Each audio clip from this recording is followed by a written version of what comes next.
Hello वेंजू lovers, welcome back to my channel. ही under age का पार्ट 10 स्टार्ट करते हैं। लास्ट पार्ट में जाओ ने वैन को क्लियर कर दिया था कि उन दोनों के बीच अब कोई रिश्ता नहीं हो सकता। अब हम आगे बढ़ते हैं। हमें कुछ दिनों के बाद का सीन दिखाया जाता है जाओ के शॉप का। जाओ जो कि अब पहले की तरह अपना शॉप चला रहा था और वो सोच रहा था उस दिन के बाद से बेन उसके शॉप पर नहीं आया था। इस वजह से जाओ को बेन के लिए बुरा लग रहा था और वो खुद से ही कहता है मुझे खुद को संभालना होगा, आखिरकार ये डिसीज़न मेरा ही था। अब हमें दूसरी तरफ का सीन दिखाया जाता है जिन के ऑफिस में, जहाँ पर बेन केजिंग था और जिन उससे कहता है फाइनली तुम अपना बेस्ट दे रहे हो पढ़ाई में, बस तुम इसी तरह चलते रहो, फिर तुम्हें टॉप के मेडिकल स्कूल में एडमिशन मिल जाएगा। तभी बेन केजिंग जिन से कहता है सर क्या मैं आपसे कुछ बातें कर सकता हूँ।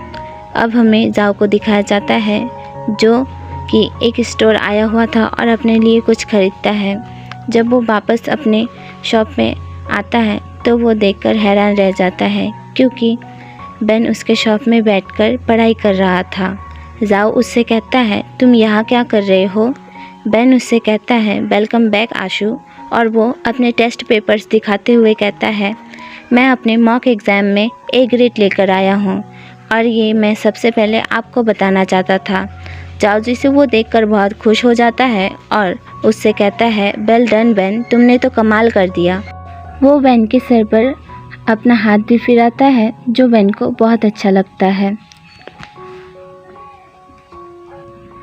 अचानक से बेन उससे कहता है मैंने आपके और जिन सर के रिश्ते को मजबूत बनाने के लिए कुछ रिसर्च की है जो मैं आपके साथ शेयर करना चाहता हूँ।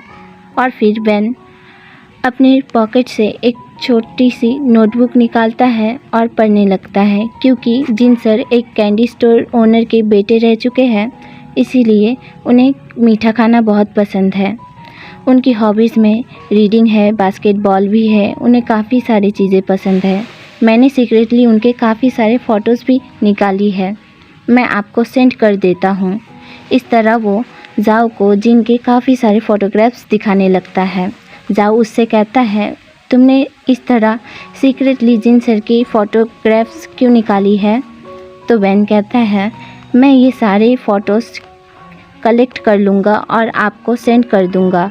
जाओ कहता है और तुम ऐसा क्यों करोगे, क्या तुम पागल हो गए हो। मुझे ऐसा लग रहा है कि तुमने कुछ गलत समझ लिया है।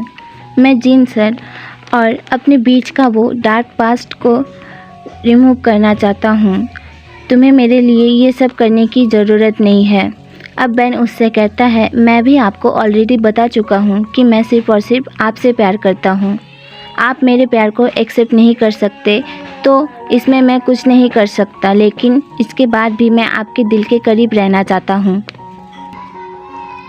इसीलिए आपकी खुशी अब से मेरी खुशी है। मैंने डिसाइड कर लिया है कि मैं आपके और जिन सर के रिश्ते को सपोर्ट करूँगा। जाओ जिसु शॉक्ड होते हुए कहता है क्या कहा तुमने। अब हमें दूसरी तरफ का सीन दिखाया जाता है प्रिंस जो कि स्कूल से अपने घर जा रहा था तो वो गुशियन से मिलता है। गुशियन उससे कहती है मैं तुमसे कुछ बातें करना चाहती हूँ, क्या हम कहीं और चले। तो फिर वो दोनों एक कैफ़े में आ जाते हैं और गुशियन उससे कहने लगती है कि जाओ जिसु ने बेन भाई को रिजेक्ट कर दिया है और अब बेन जाओ जिसु की मदद करना चाहता है उनके पुराने प्यार को वापस पाने में। बेन की टीचर ही जाओ जिसु के प्यार रह चुके हैं। ये सुनकर प्रिंस कहता है मुझे पहले से ही लग गया था जिन सर और जाओ जिसु के बीच कुछ ना कुछ तो है। प्रिंस और कहता है वैसे बेन केजिंग सच में बहुत अमेजिंग है, मैं हमेशा से उसे परेशान करता आया हूँ। काश मैं भी बेन की तरह किसी को प्यार कर पाता। मुझे इस वक्त बेन पर गुस्सा आ रहा है पर अपने दिल के गहराई में कहीं ना कहीं मैं उसे सपोर्ट करना चाहता हूँ। गुशियन कहती है thank you so much Ben भाई के लिए इतना अच्छा बोला तुमने। अब मुझे भी करेज मिल गया है, मैं भी अपने लाइफ में आगे बढ़ने वाली हूँ। मैंने तुम्हें अपने क्रश बाई सर के बारे में बताया था ना, मैं जाकर अपना प्यार कन्फेस करने वाली हूँ। पहले तो प्रिंस बहुत ही ज़ोर से चिल्लाते हुए कहता है, क्या कहा तुमने? और कैफ़े के सभी लोग उसी की तरफ देखने लगते हैं। अब प्रिंस धीरे से कहता है, मुझे लगता है तुम्हें अपना ये प्लान छोड़ देना चाहिए। गुशियन कहती है, लेकिन क्यों? तो प्रिंस कहता है, क्योंकि बाई तुम्हारे लायक नहीं है। वो गुड लुकिंग ज़रूर होंगे, पर उनका रूम बहुत गंदा रहता है और जब प्यार की बात आती है तो वो बहुत ही ढीले हैं। ये सुनकर गुशियन कहती है, क्या तुम बाई सर को जानते हो? प्रिंस कहता है, हाँ, हम एक दूसरे को काफ़ी अच्छे से जानते हैं। जब आर्किटेक्चर की बात आती है ना, तो वो बात करना बंद ही नहीं करते। उन्हें आर्किटेक्चर बहुत पसंद है। तो गुशियन कहती है, ये तो और भी अच्छी बात है। ये और भी उन्हें ज़्यादा कूल बनाती है। जब कोई मैन किसी चीज़ से ऑब्सेस्ड होता है तो कितना अच्छा लगता है ना? ये बात सुनकर अब तो मुझे बाई सर और भी ज़्यादा अच्छे लगने लगे हैं।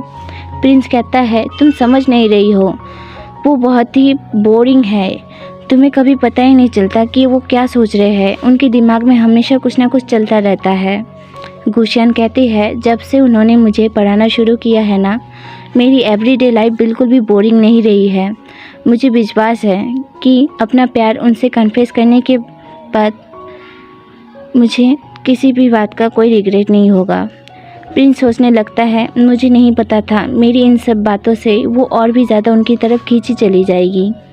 अब हमें दूसरी तरफ का सीन दिखाया जाता है, जहाँ पर मिट्टी से एक छोटी सी बच्ची खेल रही थी और वो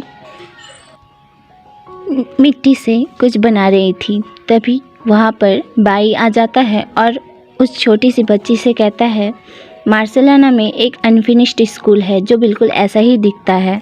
और वो छोटी सी बच्ची सोचने लगती है, पता नहीं ये अंकल कौन है और क्या बोले जा रहे हैं। मैं तो बस मिट्टी से चिड़िया का घोंसला बना रही थी। फिर वो बच्ची मम्मी मम्मी बोलती हुई वहाँ से भाग जाती है। तभी बाई के पीछे प्रिंस आ जाता है और कहता है, आप अभी तक बिल्कुल नहीं सुधरे हैं। अब वो बाई से पूछता है, गुशियन नाम की एक लड़की आपके क्लास में है ना? बाई कहता है, हाँ। प्रिंस कहता है, अगर गुशियन जैसी क्यूट लड़की आपको अप्रोच करे और अपना प्यार कन्फेस करे तो आप भी उसे पसंद करेंगे ना? बाई कहता है, पता नहीं, इस पूरे समय में मैंने प्यार या नफ़रत के बारे में कभी नहीं सोचा। मुझे तो डेटिंग वर्ड ही समझ नहीं आता। प्रिंस कहता है, क्या मतलब है आपका कि आप डेटिंग नहीं समझते हैं? मैं और आप जब पेरिस में थे तब हम दोनों एक दूसरे को डेट कर रहे थे। तो बाई कहता है, वो कोई डेटिंग नहीं थी। तुम्हें भी पता है कि वो हमने किस लिए शुरू की थी। हम बस एक दूसरे का बॉयफ्रेंड होने का दिखावा कर रहे थे और कुछ नहीं। अब हमें फ्लैशबैक का सीन दिखाया जाता है पेरिस में। प्रिंस और बाई जो कि दोनों एक दूसरे के साथ एक रेस्टोरेंट में बैठे हुए थे और बातें कर रहे थे कि वो खाने में क्या ऑर्डर करेंगे। पर तभी वहाँ पर दो फॉरेनर लड़कियाँ आ जाती है जो उन दोनों के साथ फ्लर्ट कर रही थी। उनसे बचने के लिए बाई ने सबके सामने प्रिंस को अपनी तरफ खींच कर छोटा सा लिप किस कर लिया था और ये भी कहा कि वो दोनों एक दूसरे को डेट कर रहे हैं। अब हमें प्रेजेंट का सीन दिखाया जाता है। प्रिंस फिर से कहता है, पर मैंने तो उस रिश्ते को अग्री कर दिया था ना, हम लवर्स की तरह हर जगह घूमते भी थे। बाई कहता है उससे, prince you are my just cat. ऐसा कहकर वो वहाँ से चला जाता है। प्रिंस म्याऊ करते हुए कहता है, मैं एक कैट हूँ। हमें दूसरी तरफ का सीन दिखाया जाता है जाओ के शॉप में, जहाँ पर जाओ जीसू अपना फ़ोन देख रहा था जिसमें जिन सर की काफ़ी सारे फ़ोटोज़ थी जो कि बेन ने उसे सेंड कर दी थी। और जाओ सोचने लगता है, बेन तुम ये पागलपन क्यों कर रहे हो? अब हम नेक्स्ट डे का सीन देखते हैं। जाओ जो कि कॉलेज जाता है बच्चों को ट्रेनिंग देने के लिए और वो जिन सर को देखता है जो कि बैठकर बच्चों को ट्रेनिंग करते हुए देख रहे थे। जाओ ये सोचकर जिन सर के पास जाने लगता है कि इस बार तो मुझे जिन सर से सब कुछ क्लियर करना होगा। ऐसा सोचकर वो जिन सर के पास जाता है और कहता है, सर मुझे आपसे कुछ बात करना है। पर जिन की तबीयत कुछ ठीक नहीं लग रही थी। जाओ जीसू पूछता है, आप ठीक है ना? तो जिन कहता है कुछ नहीं, बस गर्मी बहुत ज़्यादा है इसीलिए मैं बार बार पानी पी रहा हूँ। अब जाओ कहता है मैं आपको कुछ बताना चाहता हूँ, क्या आपके पास खाली समय है? वो आगे कहता है जिन सर, मैं आपको बताना चाहता था कि, पर इससे पहले कि वो कुछ और कह पाता जिन वहीं पर बेहोश हो जाता है और तभी वहाँ पर पेनकेजिंग भी आ जाता है और वो तुरंत जिन सर को उठाने में जाओ की हेल्प करता है। जाओ से पूछता है कि जिन सर को क्या हुआ? जाओ कहता है मुझे भी नहीं पता, पर शायद ज़्यादा गर्मी होने की वजह से वो बेहोश हो गए होंगे। अभी हमें हॉस्पिटल लेकर जाना होगा उन्हें। हॉस्पिटल पहुंचने के बाद डॉक्टर जिन को चेक करते और वो जाओ और वैन को कहते हैं जिन को हीट स्ट्रोक आया था। बहुत ज़्यादा पानी पीने की वजह से वो अचानक से बेहोश हो गया था। वैसे तो वो खतरे से बाहर है, पर कुछ दिनों तक उन्हें हॉस्पिटल में रहना होगा। अब जाओ और वैन दोनों ही जिन को देखने के लिए जाते हैं तो वो देखते हैं कि जिन अभी तक बेहोश लेटा हुआ है। तो फिर जाओ वैन से कहता है तुम्हें कॉलेज चले जाना चाहिए वैन, तुम्हें अपना क्लास भी तो अटेंड करना है, तो तुम चले जाओ, मैं यहाँ जिन सर का ध्यान रख लूँगा। ये जब वैन सुनता है तो वैन को काफ़ी बुरा लगता है और वो जाओ की तरफ देखते हुए मन में सोचने लगता है आशु जिन सर को कितना प्यार करते हैं ना, उनकी कितनी परवाह करते हैं, जिस वजह से उनके दिल में मेरे लिए कोई फीलिंग्स नहीं है। वो ऐसा सोच कर जाओ से सिर्फ ठीक है कहकर वहाँ से जाने लगता है, पर तभी जिन को होश आ जाता है और वो बेन और जाओ से कहता है तुम दोनों का बहुत बहुत शुक्रिया, पर मैंने फालतू ही तुम दोनों को टेंशन दे दी। जाओ कहता है कोई बात नहीं, हमें इस बात की खुशी है कि आप बिल्कुल ठीक हैं। पर जिन कहता है जीशु तुम मुझसे कुछ कहना चाहते थे ना? जाओ कहता है वो बस ऐसे ही, ज़्यादा कुछ इम्पोर्टेंट नहीं था और आप क्लब की चिंता बिल्कुल मत कीजिएगा। आपके एब्सेंस में मैं वहाँ पर सब कुछ संभाल लूँगा। मैं बच्चों को अच्छे से ट्रेनिंग दूँगा और इस साल का टूर्नामेंट मैच हम ही जीतेंगे। जिन कहता है मुझे खुशी है कि हमारे पास तुम्हारे जैसा एक कोच है। पर वही बहन को ये सब कुछ देखकर और भी ज़्यादा बुरा लगने लगता है। अब अगले दिन जाओ कॉलेज में जाकर सारे स्टूडेंट से कहता है जिन सर कुछ दिनों तक हॉस्पिटल में एडमिट रहने वाले हैं, तब तक मैं तुम्हारा कोच हूँ। और फिर हम दूसरी तरफ प्रिंस को देखते हैं जो कि बेन से कह रहा था क्या ये बात सच है कि तुम जाओ जीशु को उनका पहला प्यार पाने में मदद कर रहे हो? बेन कहता है हाँ, क्योंकि आशु की खुशियाँ मेरे लिए सबसे ज़्यादा मायने रखती है। अब सीन शिफ्ट होता है गुशियन के क्लास में, जहाँ पर जब उसका क्लास कंप्लीट होता है तो वो बाई से कहती है सर क्या मैं आपसे कुछ समय के लिए बात कर सकती हूँ? पर वो दोनों क्या बातें करते हैं हमें अभी नहीं दिखाया जाता। हमें अगले मॉर्निंग का सीन दिखाया जाता है हॉस्पिटल में, जहाँ पर जाओ जा रहा था जिन सर से मिलने, पर वो देखता है बेन ऑलरेडी जिन के पास बैठा हुआ था और जिन से बातें कर रहा था। वो जिन सर से बार बार जाओ की तारीफ़ किए जा रहा था। बेन अब कहने ही वाला था कि जिन सर आप ये बात आशु को मत बताना, लेकिन आपके लिए वो, पर इससे पहले कि बेन कुछ आगे कह पाता जाओ जीशु तुरंत वहाँ पर चिल्लाते हुए आ जाता है, जिस वजह से बेन और जिन दोनों ही शॉक्ड हो जाते हैं। और इस तरह जाओ जीशु के अचानक आ जाने की वजह से बेन अपनी बात कंप्लीट नहीं कर पाता। जिन कहता है जीशु तुम बिल्कुल एकदम सही समय पर आए हो। बेन केजिंग अभी तुम्हारी बातें कर रहा था और उसने ये भी कहा कि वो मुझे यहाँ आकर कंपनी दिया करेगा। ऐसा लगता है कि वो तुम्हें बहुत पसंद करता है। उसने तुम्हारी काफ़ी तारीफ़ भी की। तभी बेन कहता है मुझे अब चलना चाहिए, आप दोनों मिलकर बातें कीजिए। बेन जाते जाते जाओ से कहता है अब आप किस चीज़ का इंतज़ार कर रहे हैं? आप जिन सर से अपना प्यार कन्फेस क्यों नहीं कर देते? जाओ उससे कहता है तुम कुछ भी सोचे जा रहे हो।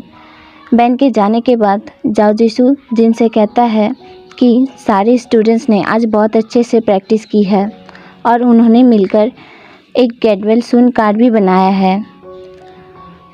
पर बाहर से बेन सारी बातें सुन रहा था।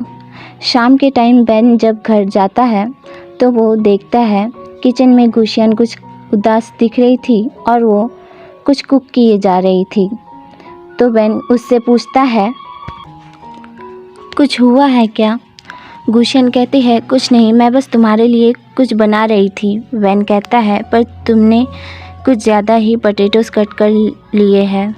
गुशियन उससे बता देती है, आज उसने बाई से अपना प्यार कन्फेस किया पर बाई ने उसे रिजेक्ट कर दिया। हमें फ्लैशबैक का सीन दिखाया जाता है क्लास के बाद, जब गुशियन बाई से कह रही थी कि सर मैं आपसे कुछ बातें करना चाहती हूँ। तो वो कहती है कि सर मैं आपसे प्यार करती हूँ। पर बाई उससे कहता है, मैं तुम्हारी फीलिंग्स की रिस्पेक्ट करता हूँ पर मैं उन्हें एक्सेप्ट नहीं कर सकता। और फिर बाई अपना काम लेकर बैठ जाता है और हमें प्रेजेंट का सीन दिखाया जाता है। गुशियन बेन से कहती है, मैं उनकी बातें तो नहीं समझ पाई पर मैं ये क्लियरली समझ गई कि वो मेरे प्यार को एक्सेप्ट नहीं कर सकते। और फिर वो रोने लगती है। बेन उसे गले लगाते हुए कहता है, प्यार कभी कभी बहुत तकलीफ़ दे सकता है। अब हमें जाओ का शॉप दिखाया जाता है जहाँ पर प्रिंस बैठकर अपना मोबाइल देख रहा था, जिसमें वो एक मैसेज रीड कर रहा था जो कि गुशियन ने उसे भेजा था, जिसमें लिखा हुआ था, मैंने अपना प्यार बाई सर से कन्फेस किया पर उन्होंने मुझे रिजेक्ट कर दिया। प्रिंस जब ये न्यूज़ सुनता है तो वो काफ़ी रिलीव्ड फील करता है और वो खुद से कहता है, मुझे इतना रिलीव्ड फील क्यों हो रहा है, मैं कितना बुरा दोस्त हूँ। और फिर वो अपनी और बाई की फ़ोटोज़ देखने लगता है और बाई के कही हुई बातों को सोच रहा होता है, जब बाई ने उसे कहा था, मैंने प्यार के बारे में कभी नहीं सोचा। तभी जाओ जिसे उसके सामने आ जाता है और उससे कहता है, तुम यहाँ रात के 9 बजे क्या कर रहे हो, क्या तुम्हें कुछ हुआ है क्या? प्रिंस अचानक से उसके गोद में आ जाता है और उससे कहता है, जाओ मुझे समझ नहीं आ रहा मैं क्या करूं, हम दोनों फ्रेंड्स हैं ना, प्लीज़ आप मेरी थोड़ी मदद करिए। जाओ उससे नीचे उतारते हुए कहता है, ये तुम क्या कर रहे हो? तो प्रिंस उससे कहता है, जाओ आप कितने कोल्ड हैं, आपको क्लियरली दिख रहा होगा कि मैं लव सिक हूँ। और तभी वहाँ पर बाई पहुँच जाता है और उन दोनों को एक साथ देख लेता है और यहीं पर ही हमारा ये पार्ट ख़त्म होता है। सॉरी गाइस, आपको बैकग्राउंड में कुछ वॉइस सुनाई दिए होंगे पर प्लीज़ मुझे उसके लिए माफ़ कर दीजिएगा। अगर आप लोगों को ये पार्ट भी अच्छा लगे तो प्लीज़ एक लाइक कर दीजिएगा, बेंजो लवर्स के साथ शेयर कर दीजिएगा, कमेंट कर दीजिएगा और मेरे चैनल को सब्सक्राइब करना मत भूलिएगा। अब हम मिलते हैं इसके नेक्स्ट पार्ट में।